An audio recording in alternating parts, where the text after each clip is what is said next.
Meu nome é Marcelo Zarski e eu acredito piamente que o Jared Leto é um vampiro. Meu nome é Anderson Rosa, conhecido como Frater Goya, e prepare-se, porque à meia-noite eu levarei a sua alma. Olha aí.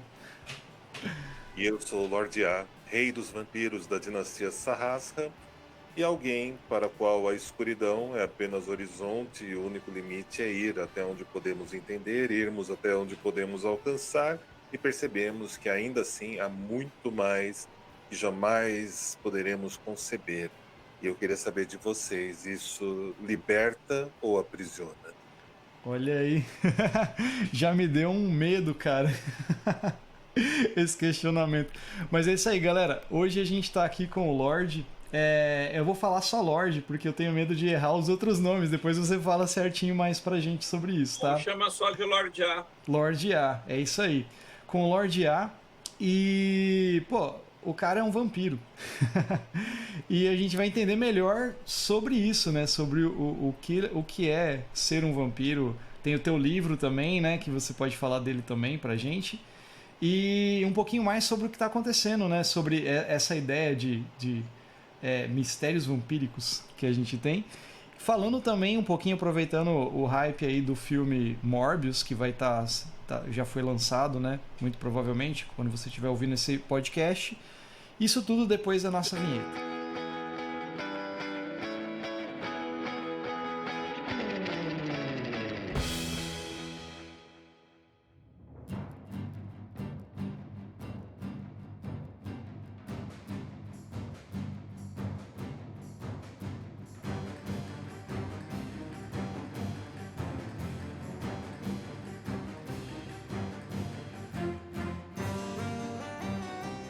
Fala aí, cara.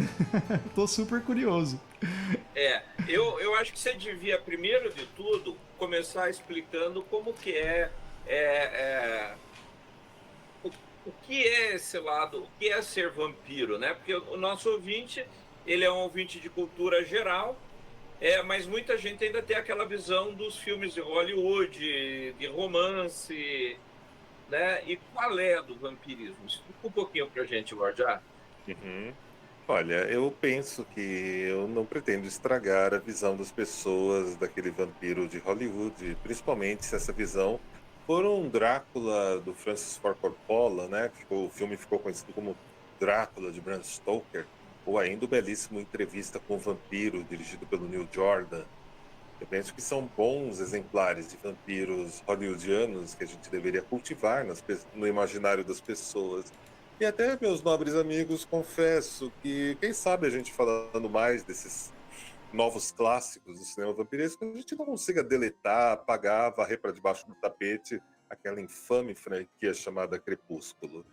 Mas a bem da verdade é que há quase 5 décadas existe uma comunidade vampírica internacional com base no hemisfério norte, em países como os Estados Unidos, México, Canadá, principalmente também na Europa, e na Inglaterra, Alemanha, França e mais alguns outros lugares.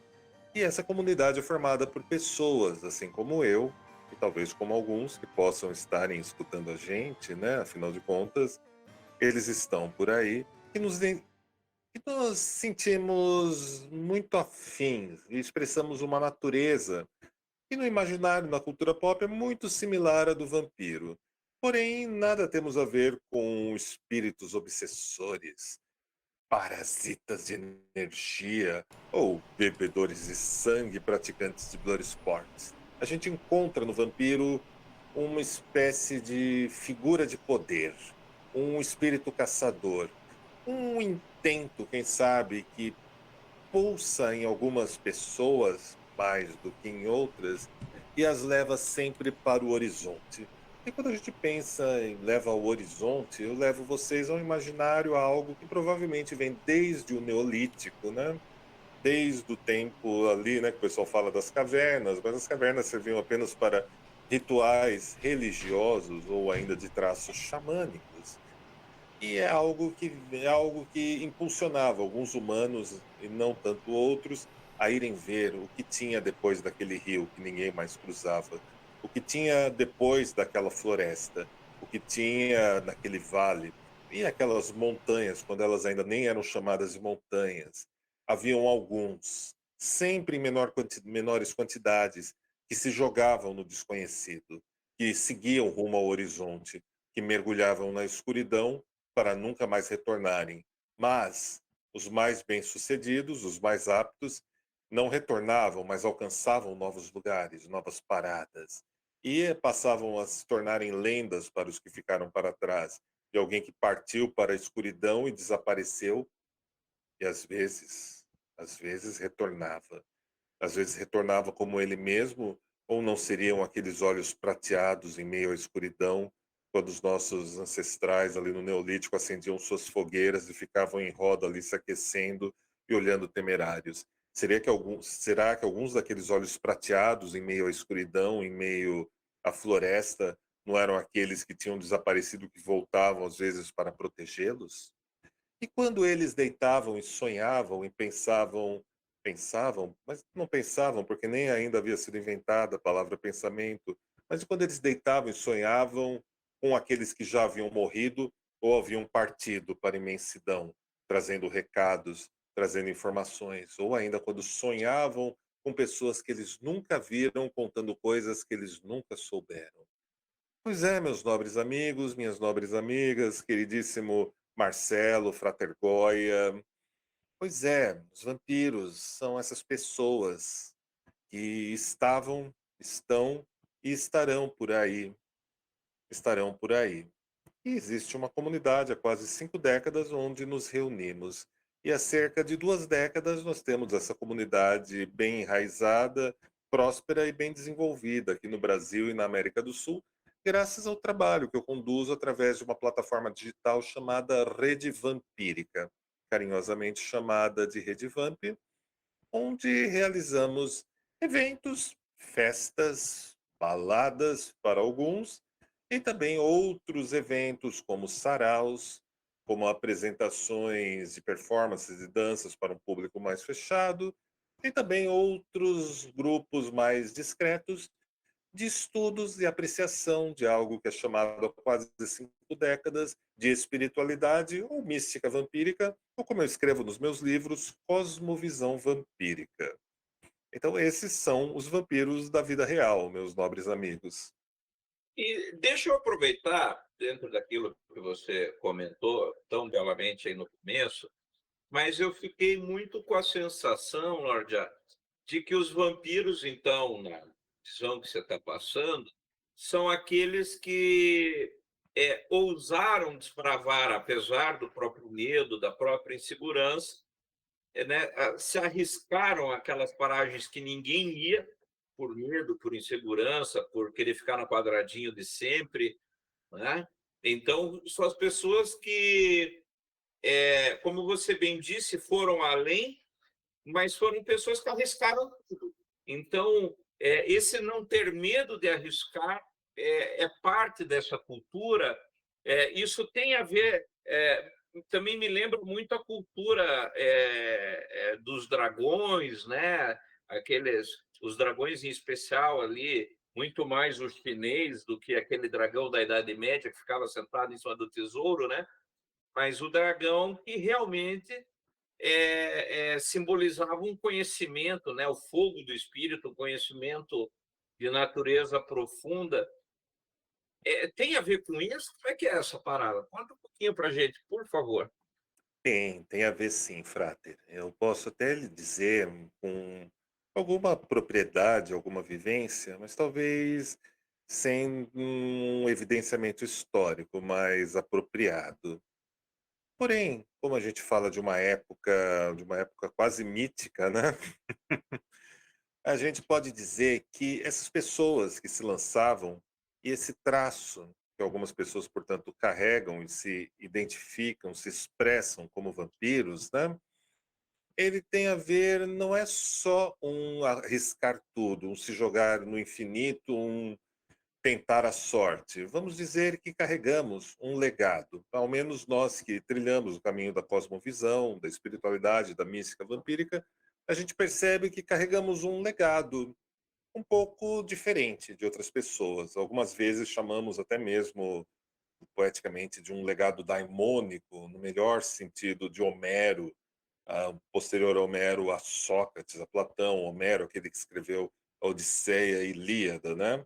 Nós carregamos esse legado. Então, há um algo mais que nos impulsiona, há um contato, há uma experiência com uma inteligência, com uma força não humana que nos investe, que nos permite se arriscar um pouco mais abençoados pela boa fortuna e pela sorte, mas não inteiramente prevenidos de outros males, apenas com uma aptidão, um preparo um pouco maior, por assim dizermos. Entraria aí. Eu gosto muito da ideia do dragão, eu lembro muito das conversas com meu nobre amigo, o ocultista Sérgio Paca, né, que nas conversas sempre jogava o dragão como uma das expressões do Logos, né? E eu sempre pensei no dragão como uma das muitas figurações para o Logos e o Eros, um daimon pessoal, uma têmpera, uma parte desse legado que permitia esse contato maior com essa força, né? É assim, ao menos que eu interpreto nessa questão delicada, né? Há outras pessoas na comunidade vampírica que têm também suas opiniões, têm seus pontos de vista, né? Uma vez que não somos como os católicos, por exemplo, que tem um papa que decreta o que é verdadeiro junto com o conselho, o que não é. Existem muitas famílias vampíricas na América do Norte, principalmente, né? Eu integro a dinastia Sarrasca, eu exerço a titularidade de King Prime, rei da dinastia Sarrasca, e dentro assim dessas mais de 2 décadas trilhando, percorrendo essas estações, essas instâncias, esses caminhos, eu interpretei, eu percebi muito dessa forma essa questão que eu conto e é a partir dela, né, a partir daquilo que eu contactei, aquilo que eu experimentei, que eu vivi, eu escrevo as minhas obras, né, os meus livros. E como é que funciona esse lance de dinastia que você estava comentando? Só um Como é pouquinho. que funciona? Deixa São eu só fazer famílias, clãs? Como é que é isso? deixa eu só fazer uma perguntinha antes. Olha, a gente pode pensar, famílias vampíricas, né, ou casas vampíricas, para a gente usar o termo mais corrente, né, no hemisfério norte, existem basicamente desde um pouco depois da metade dos anos 70. Uma dinastia já seria uma família um pouco mais antiga que isso, mais numérica em membros e com uma carga histórica que ela não teve interrupções no seu fluxo, ela permaneceu ativa continuamente através dessas décadas, né? Então é por isso que a gente se refere à dinastia Sarrasra como uma dinastia, não como meramente uma casa, né? Alguns membros usam o termo casa, templo Sarrasra, house temple Sarrasra, mas o corrente da gente é nos referirmos como uma dinastia. Primeiro, porque a Sarrasra, graças à nossa fundadora e grande matriarca, Goddess Rosemary Sarrasra, ela institucionaliza, ela canaliza, ela codifica as primeiras emanações de uma cosmovisão vampírica que vão prosperar, que vão perdurar, que vão ter força e habilidade para atravessarem esse ciclo de 5 décadas, né? Houveram outros grupos, mais ou menos naquele momento, que também tentaram algo parecido, mas infelizmente a grande maioria deles não atravessou, acabou se fundindo, acabou interrompendo linhagens e outras coisas.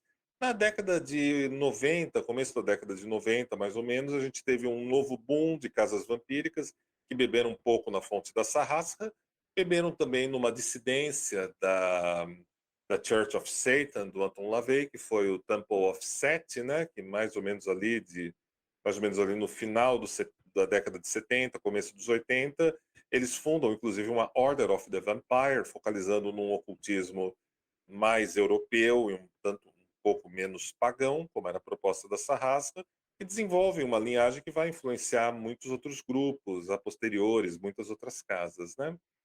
Então essas seriam as bases da espiritualidade, da mística vampírica, como elas se manifestam na contemporaneidade, né? Desde mais ou menos metade da década de 70 para Sarrasra, final de 70 para 80 com a Order of Vampire, do Temple of Set, e a partir da década de 90 vão surgindo outras casas, variações de alguns integrantes que viram essa primeira fase e daqueles que vão beber na fonte do que a gente chama da grande febre vampiresca do final do século XX, né? Que foram os lançamentos de Drácula, de Bram Stoker, Entrevista com o Vampiro, do Neil Jordan, que trazia o Brad Pitt, o Tom Cruise, o Antônio Bandeiras, o Christian Slater e a Kristen Dunst nos papéis principais. É uma época que você vai ter também em seguida o boom do RPG, né? Vampire the Masquerade, que vai beber nas fontes do Drácula de Bram Stoker, nas fontes da Anne Rice, e muitas vezes vai tentar pegar o que eles viam da comunidade vampírica, dos encontros da comunidade vampírica,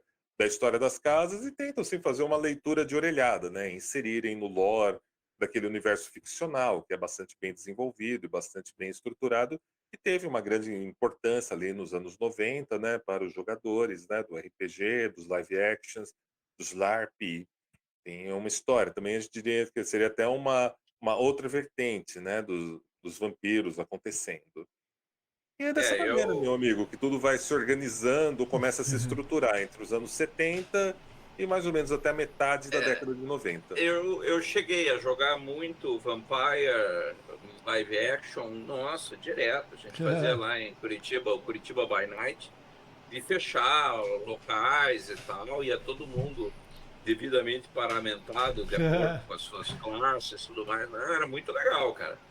E foram anos, não foi uma coisa assim, foi ali, a gente fez 6 meses. Não, foram anos, assim, que o pessoal fez. Mas aí, assim, você tocou num tema que eu achei bem legal, que é essa coisa, assim, que havia um movimento underground, né, vampírico. Eu acho que essas coisas sempre são movimentos undergrounds, né?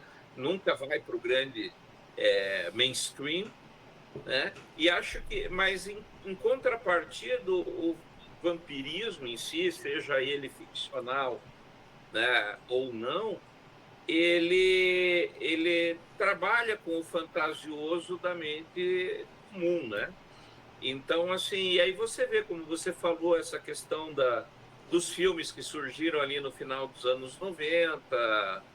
A pergunta os filmes já foram feitos como uma forma de divulgação do pensamento vampírico ou por alguém que queria, que, como você disse, viu aquilo de orelhada e falou, isso dava um filme, né? Como é que existe isso? Existe esse paralelo ou não existe? Assim, né? É interessante, Frater. Eu sei que você gosta, eu sei que você tem um apreço por um psicanalista chamado Carl Jung, né?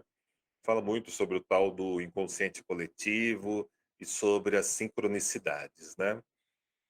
Quando eu estou do meu lado, o pesquisador, eu tendo a pegar os livros, a pegar as fontes históricas, as entrevistas que eu faço com as pessoas e montar linhas do tempo, cruzar informações, verificar dados, fontes, quase um trabalho de apuração jornalística amadora, basicamente que eu faço, né?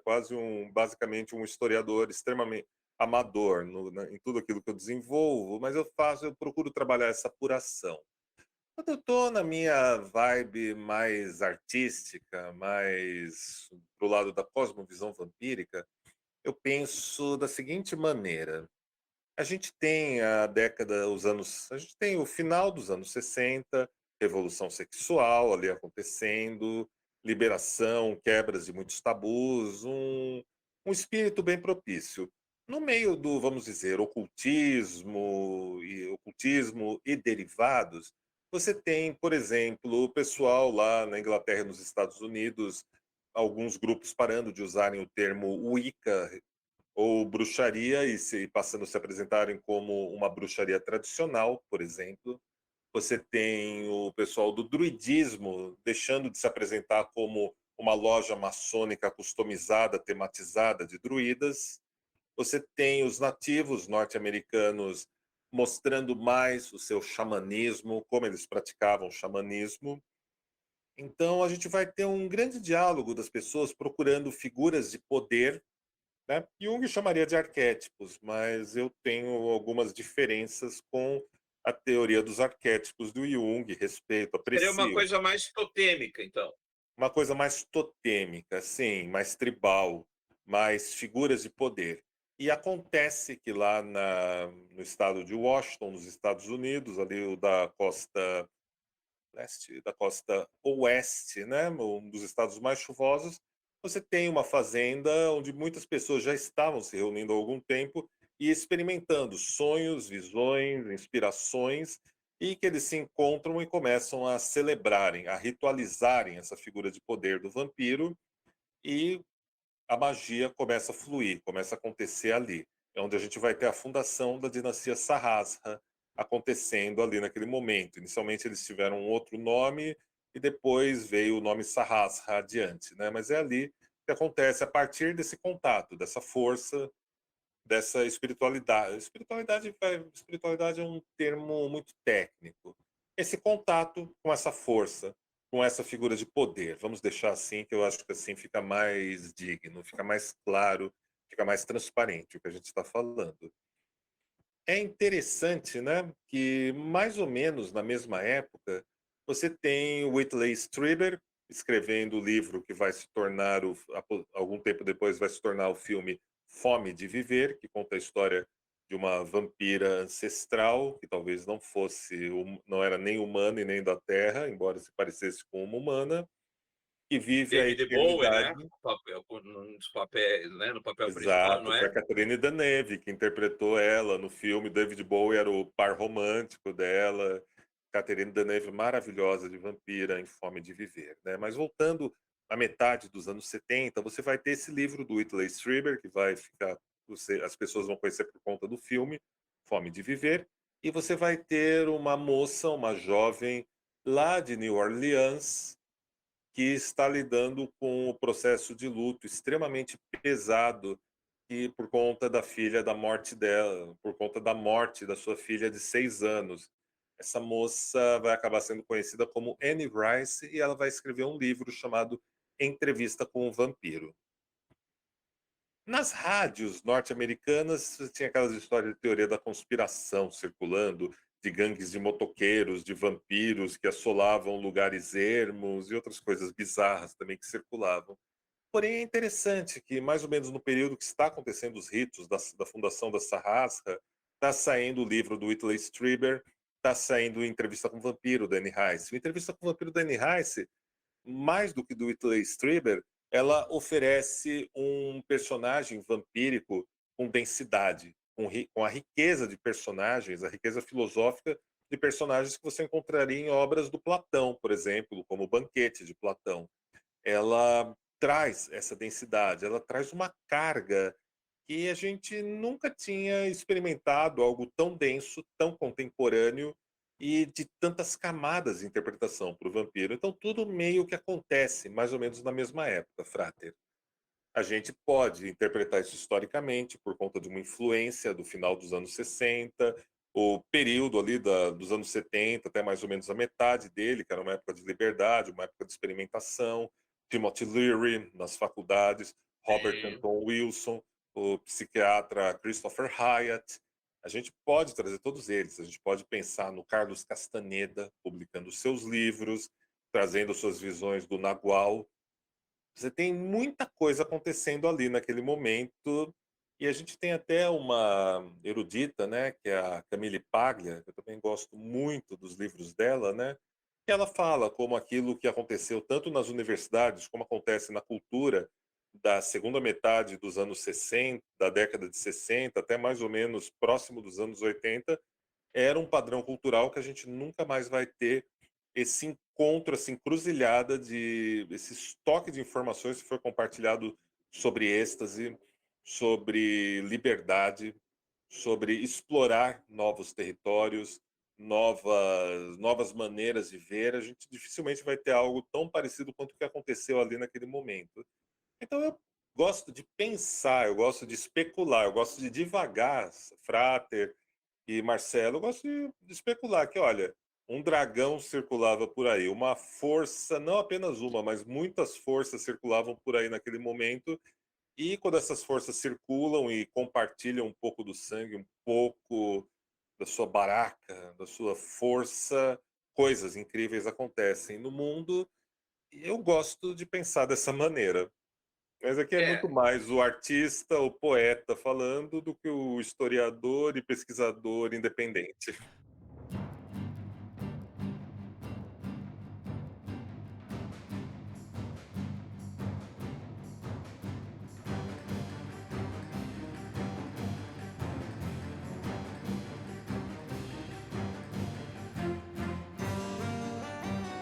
Deixa eu perguntar, por exemplo, eu vejo que você fala da dinastia, das casas, né, e tal. Todo esse, vamos dizer assim, alfabeto, no caso, das palavras, dos termos, assim, existe, é específico de uma língua, vamos dizer assim, que nem o Senhor dos Anéis, por exemplo, que o cara foi lá e criou, né? Mas tem é um jargão, é tipo isso daí, é específico desse tipo de linguagem? Ou são palavras que existem? Por exemplo, que a gente tem a visão, por exemplo, da Romênia, sabe? Da Transilvânia, dessas coisas hollywoodianas, assim, e da literatura também, né?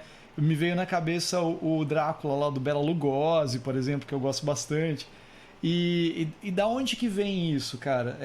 Esses termos, esses jargões, essas coisas assim, cara.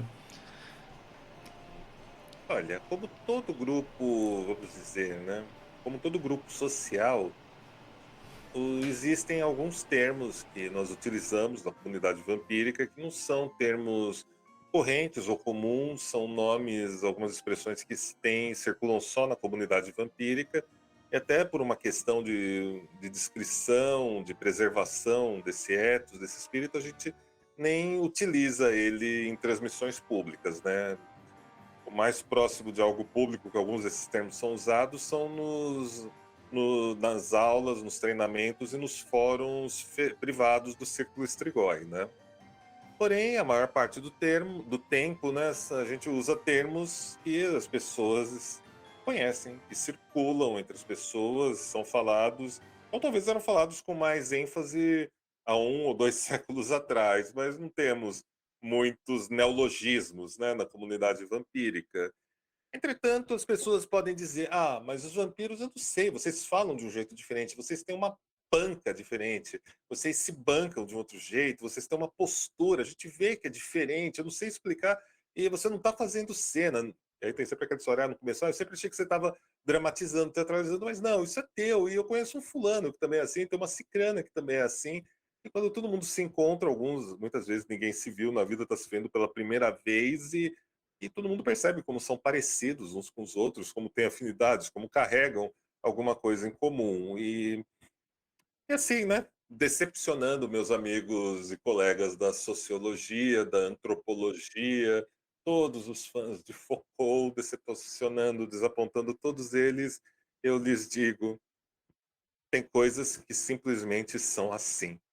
Ah, é essência, é não sei o que de um processo cultural, blá, blá, blá, blá.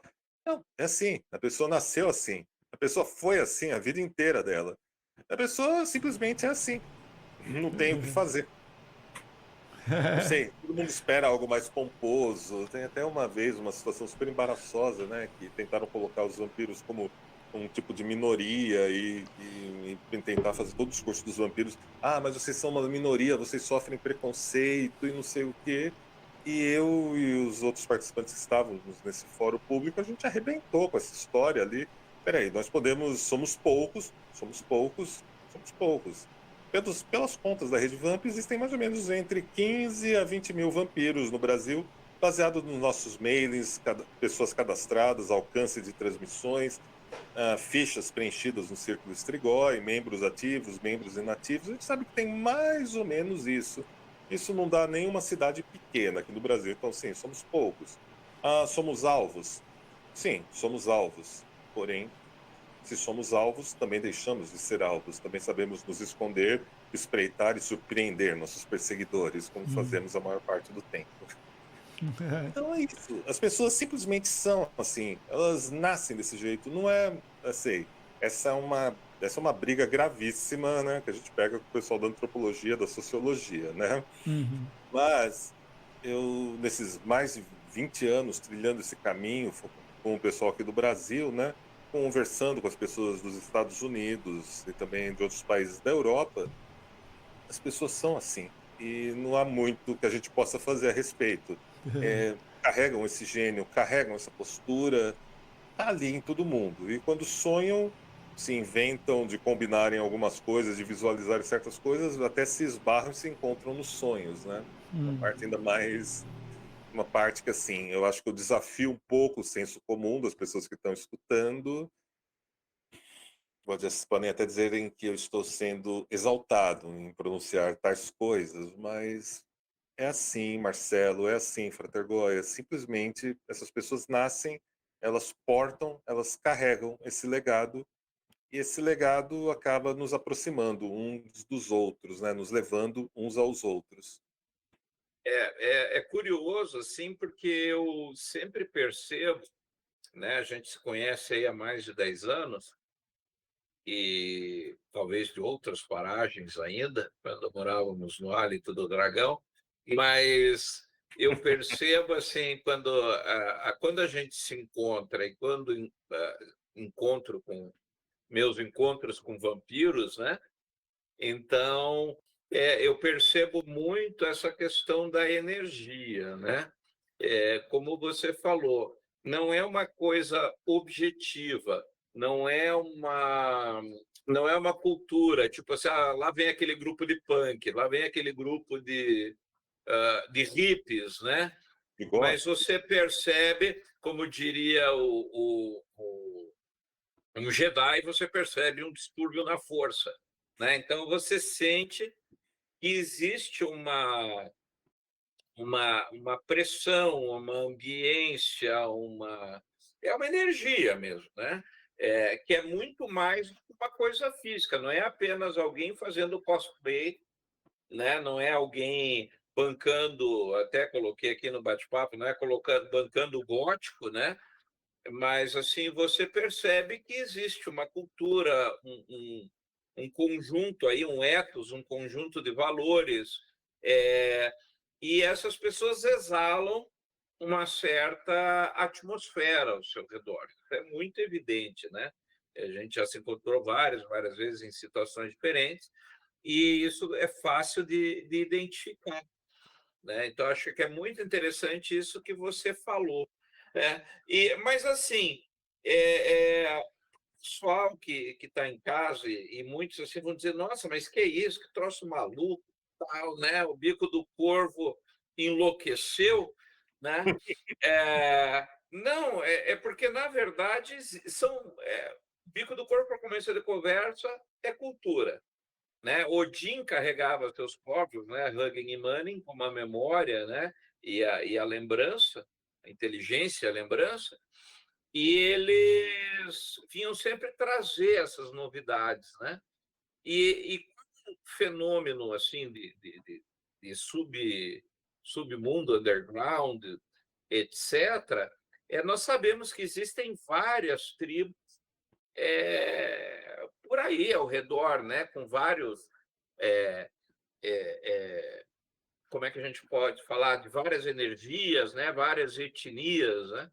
Então o que eu acho legal é comunicar isso para as pessoas, é, que existe um lugar para todo mundo e que essas pessoas estão aí, estão do nosso lado. Às vezes você tem alguém do seu trabalho que pertence a uma casa dessas e você muitas vezes não se dá conta. E necessariamente o vampiro é, é, não vou fazer aquele papinho New Age, né? Somos todos flores, amor e tudo mais, né? Não, nós somos o lado do vampiro bonzinho, né? Ah, até porque o próprio dragão ele não é bonzinho, tirando do desenho animado, né? Ele é uma força telúrica, né? Ele é uma força da terra, crua, violenta, apaixonante, né? Arrebatador. Então existe essas energias ao nosso redor. E às vezes você tem pessoas que estão alinhadas com essas energias e que isso necessariamente não faz delas uma pessoa ruim ou tampouco um anjinho. Não é isso? Uhum, eu acho suas palavras extremamente precisas, Frater Goya. Extremamente precisas e no ponto. que a gente pode dizer? O vampiro é associado muito à questão do negativo, né? E não sou eu que vou tentar romper essa associação, desmistificar isso. Mas ao mesmo tempo eu penso que a gente vive um tempo, uma época de uma cultura de falsa felicidade, de felicidade exagerada, onde todos precisam demonstrar, expressar o tempo inteiro um como sou feliz, como sou insuportavelmente feliz, e dentro de mim só tem luz, só tem felicidade. Olhem para a minha foto, vejam como estou feliz, como eu estou aproveitando tudo que há na vida o tempo todo, sem pausa, sem interrupção. A gente vê isso acontecendo na grande mídia, a gente vê isso acontecendo nas redes sociais, a gente vê casos mais extremos de como você não pode estar sendo feliz o tempo inteiro, como você não pode estar sentindo isso o tempo inteiro. E já para as pessoas da comunidade vampírica, já para os vampiros como um todo, a gente percebe que há momentos de felicidade, sim, há momentos de pura felicidade, de puro êxtase, há momentos mais neutros e há momentos de queda, há momentos mais sombrios, justamente por conta disso que os momentos felizes são aproveitados. Vampirismo não tem a ver com perseguir a desgraça o tempo inteiro, perseguir o mal-estar, embora você possa sentir um mal-estar evidenciado com a modernidade e principalmente com a pós-modernidade, né? Mas nós entendemos esses ciclos, nós procuramos entender esses ciclos, nos acharmos em que momento estamos e entender como as coisas são mais fluidas, são mais transitórias, né?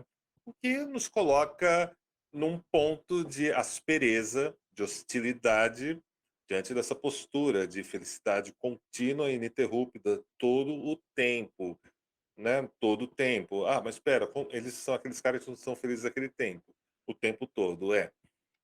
Para os vampiros, a vida é mais sobre o luar. A gente também tem uma outra questão, um outro ponto também nesses que o vampiro lida com dois temas que tocam a vida de todas as pessoas do mundo e perturbam, incomodam, e são temas que continuam numa era onde todo mundo é muito insuportavelmente feliz o tempo inteiro, só tem luz, só tem bem, só se preocupa com a autoestima. A gente continua lidando com as questões da sexualidade ou da sensualidade e também com as questões doravante à morte, porque um dia a festa acaba, um dia a gente parte, um dia todo o nosso corpo, e eu espero que o de todos que estejam ouvindo esse programa demore muito, muito tempo para isso, e o meu também. Mas um dia tudo colapsa, tudo acaba em tragédia, tudo desfalece, tudo termina. E sim, esse é um ponto, meu caro ouvinte, que você deveria prestar atenção e parar de fugir tanto. Você está vivendo como você sente de verdade que deveria viver? Você está ali só em banho-maria, sendo simpático, sendo agradável, mas sentindo um vazio tenebroso e uma ansiedade ainda mais desgraçada, onde sempre tem alguém que te parece insuportavelmente melhor, insuportavelmente terrível conviver com aquela pessoa, e que você sente que queria ter a autoestima daquela pessoa? Cuidado, cuidado, cuidado.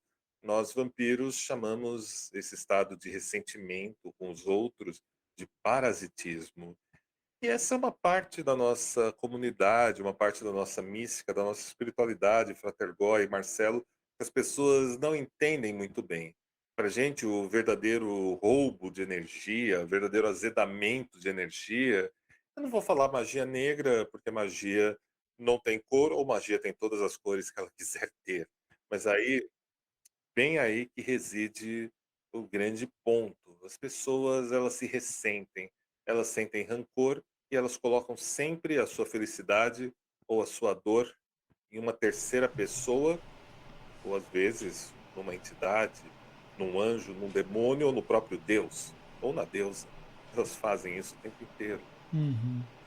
E assim elas se colocam na matéria negra, aquilo que elas poderiam usar para conquistarem a própria força, se nutrirem de algo que faça bem para elas, ou que torne o presente mais gostoso de viver, mesmo com as suas dificuldades, elas tornam isso inacessível para elas, e aí elas adoecem, e aí elas padecem, e aí elas sofrem.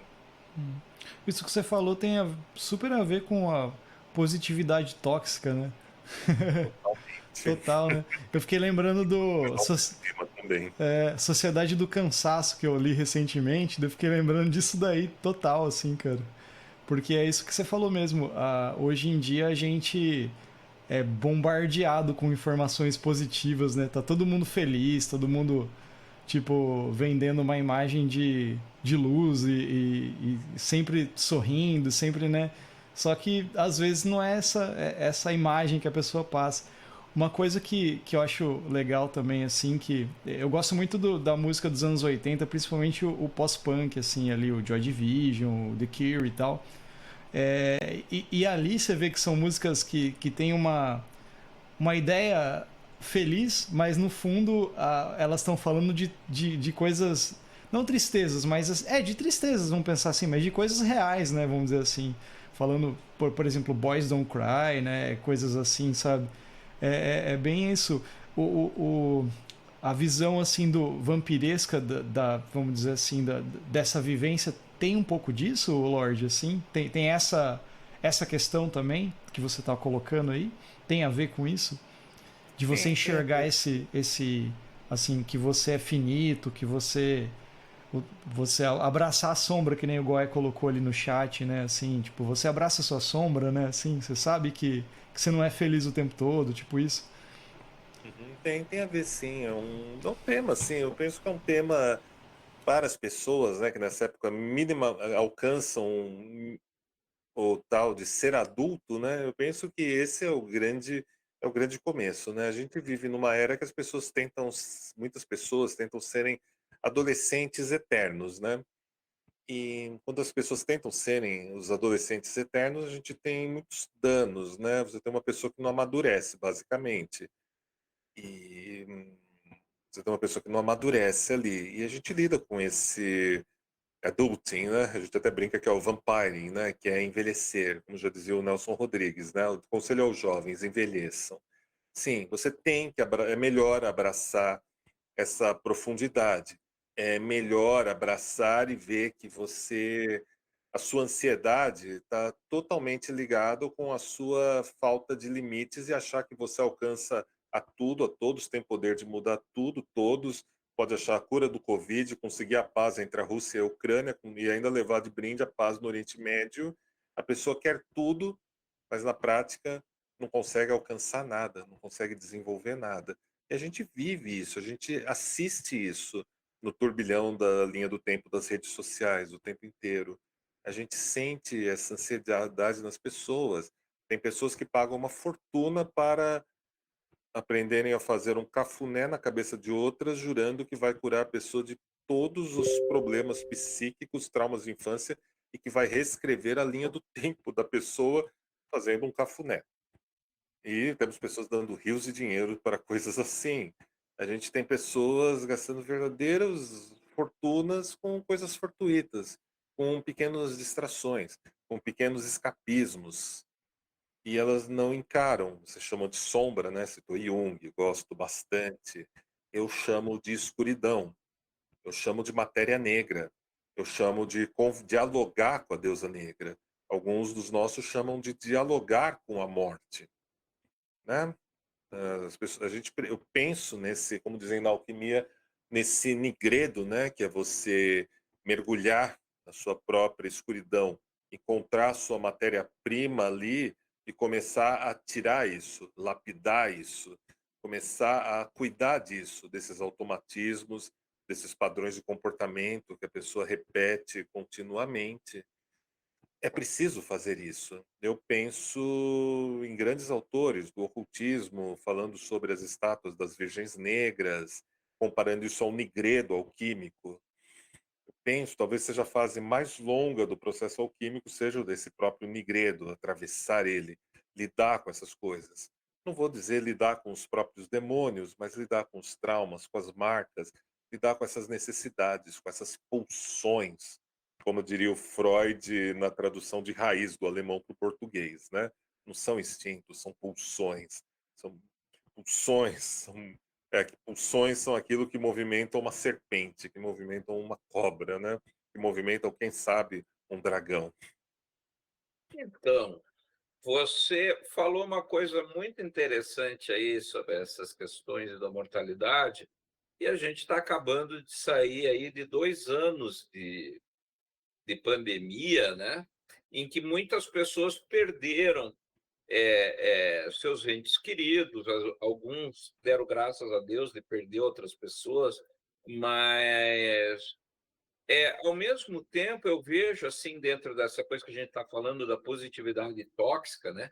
Ah, isso tem que acabar, isso vai acabar e vai ser tudo lindo, e nós vamos dançar com guirlandas de flores na cabeça, mas eu vejo que existe muito pouco trabalho, pelo menos eu não, eu pelo menos desconheço, por favor, me corrijam se eu estiver errado, mas eu vejo que existe muito pouco trabalho nessa questão do elaborar o luto, elaborar a perda, encarar a perda, encarar isso aí, né? Porque aí acho que tem a ver. Eu saí de uma capital e vim para o interior, né? Fazendo o oposto do que a maior parte das pessoas fazem, né? Que as pessoas querem sair do interior e ir para uma capital, né? E eu fiz o movimento oposto. E justamente assim, sabe, você enfrenta o desconhecido. Então, cara, o que tem lá, né? E acho que as pessoas agora, no momento da pandemia e pós-pandemia, ainda estão pensando muito pouco sobre o que isso significa para a própria vida, né? Porque tem gente que perdeu, sei lá, perdi um tio, um amigo, ok, mas teve gente que perdeu pai, perdeu mãe, perdeu irmão, ficou ele, né? Ou ela. E como que essa pessoa ela teria que lidar? Eu acho que isso tem a ver com o lado do vampirismo, né, da cosmovisão vampírica, de lidar com essa transformação, não vou dizer perda, mas essa transformação que não volta mais. Nada mais vai ser como antes. Então não adianta você dizer, não, agora a gente tirando a máscara vai ser tudo igual. Não vai. Tem pessoas que a realidade simplesmente virou de ponta cabeça e fim, né? Então, eu acho que dentro disso, do abraçar aí os aspectos quitonianos da mente, tem como você está lidando com essa transformação, como você está lidando com a perda ou o ganho, como você está se descobrindo no momento pós-pandemia. Eu acho que isso tem a ver com esse lado da cosmovisão vampírica, né, de encarar isso e dizer, cara, não adianta eu tapar o sol com a peneira, que não vai rolar. Eu não vou fingir que está tudo bem, eu perdi tudo. Uhum, Né? Mas o que eu ganhei com isso? uhum. Não é? Como é que é? Abraçar e atravessar, Frater Goya, principalmente, né?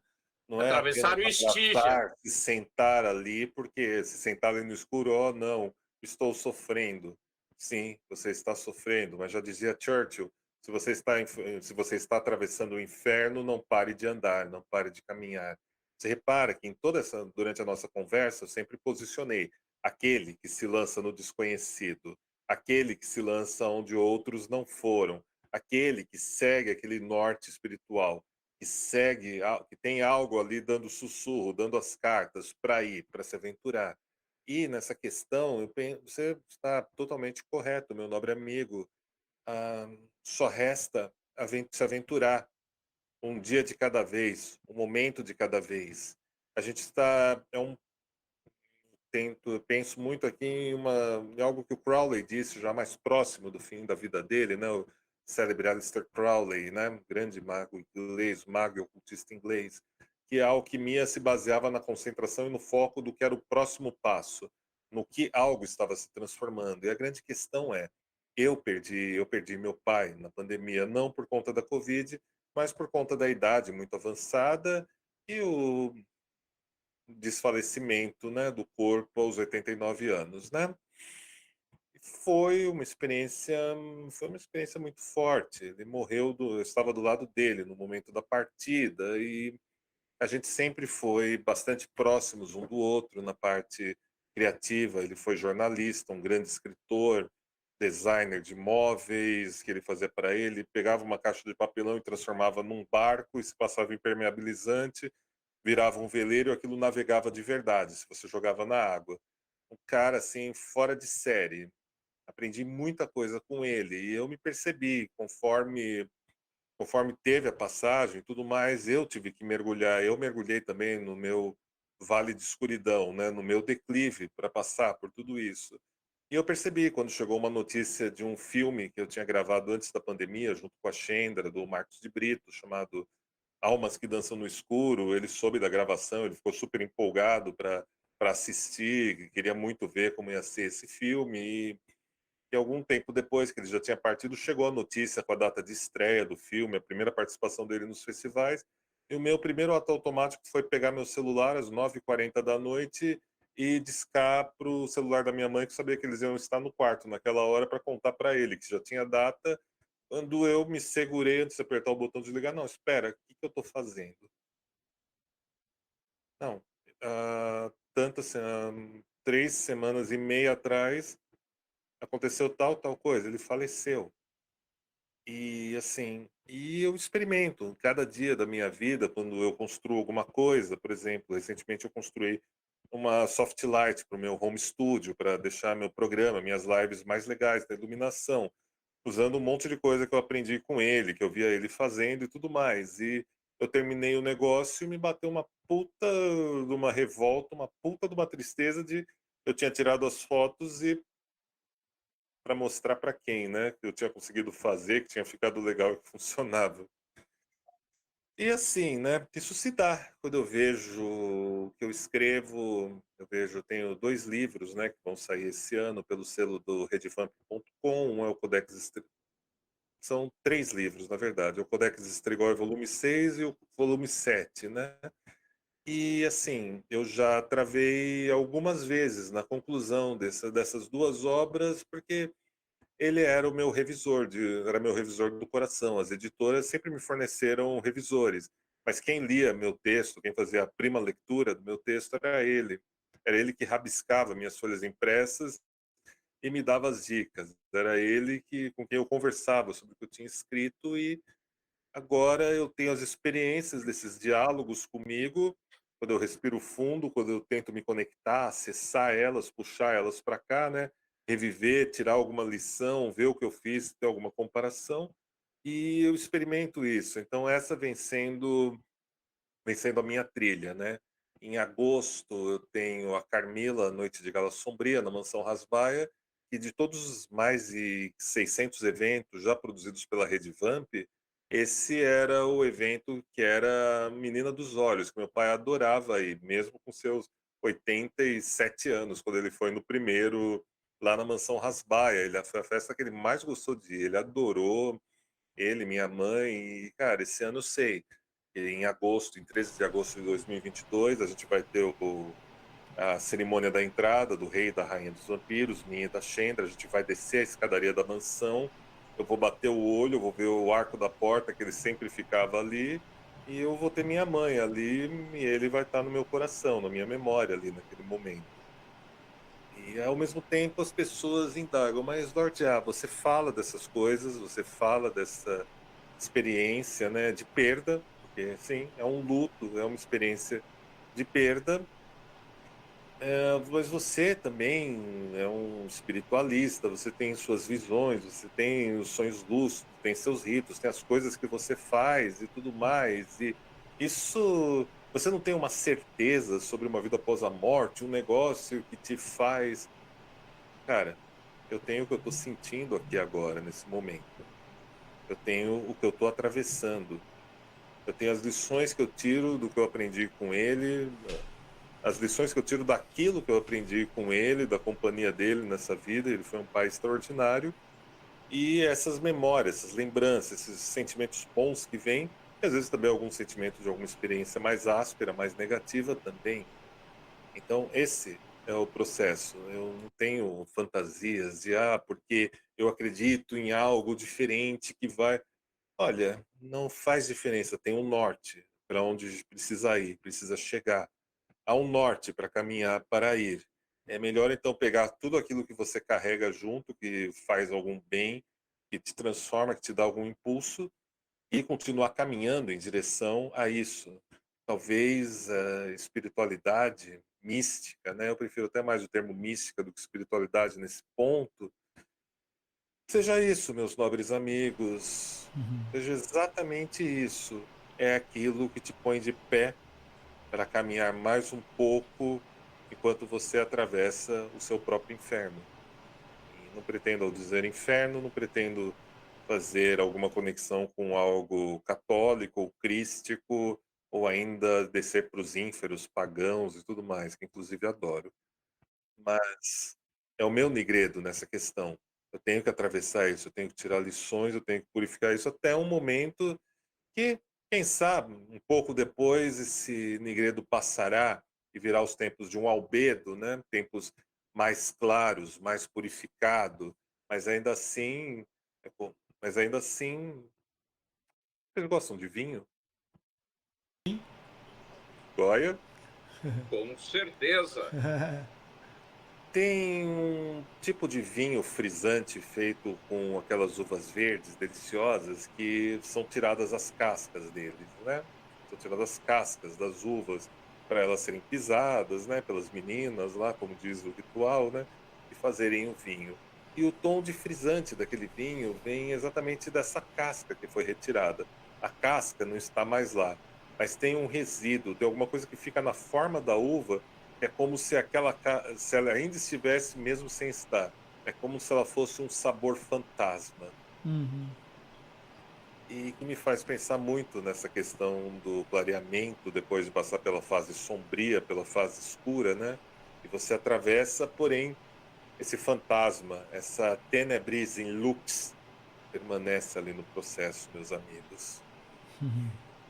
E mesmo Boa. assim, você continua seguindo com aquilo, né? O luto, ele é uma experiência interessante para quem está trilhando. Eu diria que na realidade, assim, é você, né, eu gosto desse lado da espiritualidade, do misticismo, né? E acho que isso tem a ver, que você está falando justamente com a questão não é o sofrer, o luto, o que vem depois não é autoiludir, ao contrário, é você aceitar a sua realidade e lidar com ela. Essa é a questão, né? É como você lida com ela. Eu costumo dizer que o mago não é o cara que, né, a bala não atinge, não se molha na chuva. Não, chover chove para todo mundo. A diferença para essas pessoas é que elas se secam mais rápido.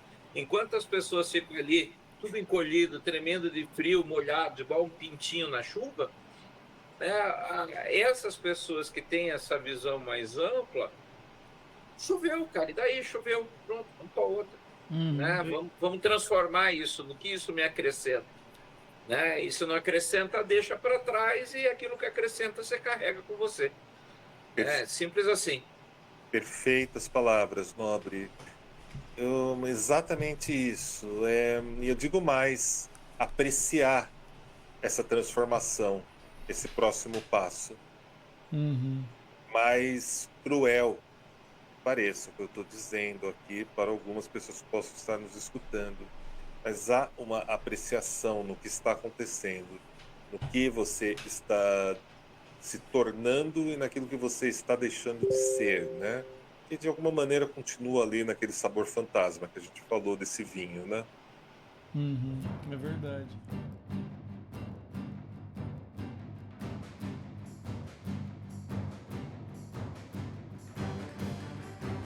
Ô Lorde, aproveitando que você tem teu horário, né? Esse papo vai ter que ser dividido em mais vezes, né? Pra gente ir encaminhando para um final, cara. Pra quem quiser conhecer mais sobre você, sobre a Rede Vamp, né? Carinhosamente, assim, falando Rede Vampírica, né? Se não me engano. Como que a gente te encontra? Pelo site, tá nas redes sociais? Faz o teu jabá aí de como Bom, te encontrar. opa, olha, se vocês que estão nos escutando sentiram-se desafiados ou ainda tocados pelas minhas palavras, nós temos um portal, uma plataforma chamada redevamp.com ou também redevampirica.com, onde vocês podem encontrarem mais repertório, mais marcadores sobre o que é a comunidade vampírica, tanto na sua vertente de fashionismo, quanto na sua vertente de espiritualidade e de mística. Lá vocês vão encontrar um podcast chamado voxvampirica.com, que está no ar desde 2006, apresentado por mim.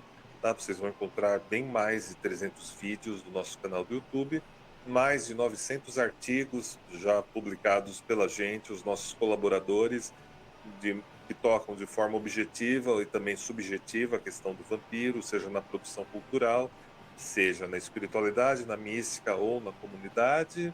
E todos os dias, de segunda a sexta-feira, eu apresento um programa chamado Acesso Redvamp na twitch.tv Redvamp, onde vocês podem conversarem comigo, curtirem boa música underground. Temos um repertório de som bem legal, temos alguns dias que priorizamos os clássicos, temos outros que trabalhamos só com bandas surgidas nos últimos 5 anos e é bem legal. Bem Nossa. bacana, e a gente tem também alguns eventos, um deles é a Carmila Noite de Gala Sombria, no sábado 13 de agosto de 2022, é uma festa que acontece numa mansão com mais de 160 anos de história, com temática persa, Frater Goya, Olha aí. temática persa, lindíssima, lindíssima, com vitrais maravilhosos, e lá é a nossa festa anual. A Carmila, que ficou parada, né, por conta da pandemia nos anos de 2020, 2021, né? Retorna agora e tem um jantar maravilhoso, apresentações lindíssimas, que é o grande cartão de visitas para quem gostaria de experimentar uma noite vampírica. E eu tenho certeza que algumas pessoas que estão nos escutando, com certeza vão se sentirem completamente em casa quando adentrarem o jardim da Mansão Rasbaia. Legal. Claudia, e é em que cidade isso? É aqui em São Paulo, capital. Mas, Boa. legal. Tem... Nossa base de atividades de evento é aqui em São Paulo, capital. A gente tinha alguns planos para a cidade de Petrópolis que estão, nesse momento, estão em descanso, né, por conta da calamidade que a cidade foi atingida pelas chuvas nesse ano. Nós fizemos um festival eletrônico, né, para ajudar as entidades, as organizações que estão arrecadando fundos, estão cuidando da população de lá, né? Mas por hora nossos eventos estão centralizados aqui na cidade de São Paulo, capital. Legal. Bom, muito prazer conhecer. Eu não te conhecia, já fiquei curioso pra caramba e achei muito legal a conversa. Espero que você volte mais vezes aqui. Já fica o convite aí pra gente bater mais papo aí. Acho que esse primeiro papo para uma introdução assim deu pra esclarecer muita coisa assim, cara. Eu fiquei bem curioso, realmente assim.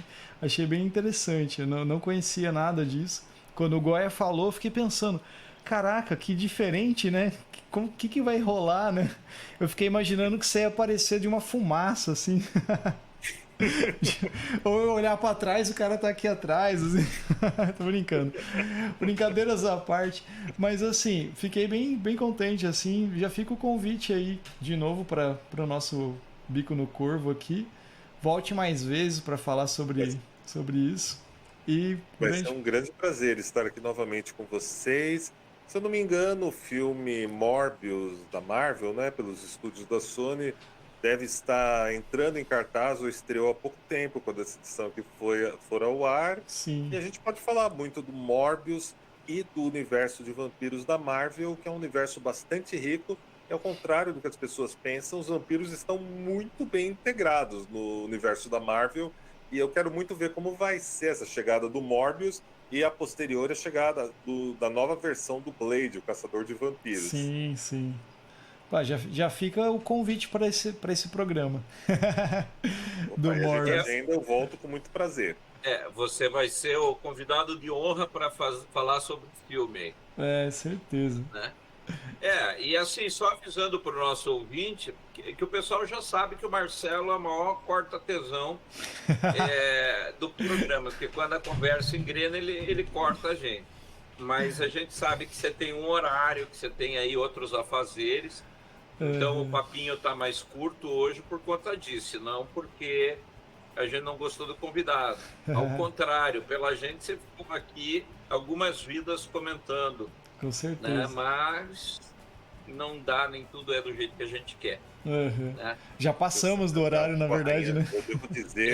Eu devo lhes dizer, eu sou casado com a rainha dos vampiros e ela está com fome, eu preciso caçar o jantar para ela. Boa. É isso aí. Precisa mesmo. oferecer o pescoço para ela. Não, preciso caçar o jantar. Achar um pescoço. Tá certo. Cara, muito prazer. E é isso aí. Vamos encerrando por aqui. E um abraço a todos. E é isso aí.